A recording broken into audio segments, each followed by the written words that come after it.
Leviticus 7. These are the regulations for the guilt offering, which is most holy. The guilt offering is to be slaughtered in the place where the burnt offering is slaughtered, and its blood is to be splashed against the sides of the altar. All its fat shall be offered, the fat tail and the fat that covers the internal organs, both kidneys with the fat on them near the loins, and the long lobe of the liver, which is to be removed with the kidneys.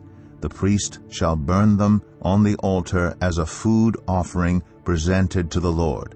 It is a guilt offering. Any male in a priest's family may eat it, but it must be eaten in the sanctuary area. It is most holy. The same law applies to both the sin offering and the guilt offering. They belong to the priest who makes atonement with them. The priest who offers a burnt offering for anyone may keep its hide for himself. Every grain offering baked in an oven or cooked in a pan or on a griddle belongs to the priest who offers it. And every grain offering, whether mixed with olive oil or dry, belongs equally to all the sons of Aaron. These are the regulations for the fellowship offering anyone may present to the Lord. If they offer it as an expression of thankfulness, then along with this thank offering they are to offer thick loaves made without yeast and with olive oil mixed in, thin loaves made without yeast and brushed with oil, and thick loaves of the finest flour well kneaded and with oil mixed in. Along with their fellowship offering of thanksgiving, they are to present an offering with thick loaves of bread made with yeast. They are to bring one of each kind as an offering, a contribution to the Lord. It belongs to the priest who splashes the blood of the fellowship offering against the altar. The meat of their fellowship offering of thanksgiving must be eaten on the day it is offered. They must leave none of it till morning. If, however, their offering is the result of a vow, or is a free will offering, the sacrifice shall be eaten on the day they offer it. But anything left over may be eaten on the next day. Any meat of the sacrifice left over till the third day must be burned up. If any meat of the fellowship offering is eaten on the third day, the one who offered it will not be accepted. It will not be reckoned to their credit, for it has become impure.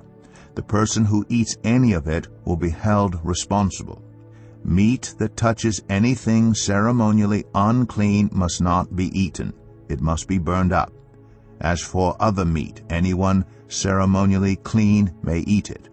But if anyone who is unclean eats any meat of the fellowship offering belonging to the Lord, they must be cut off from their people.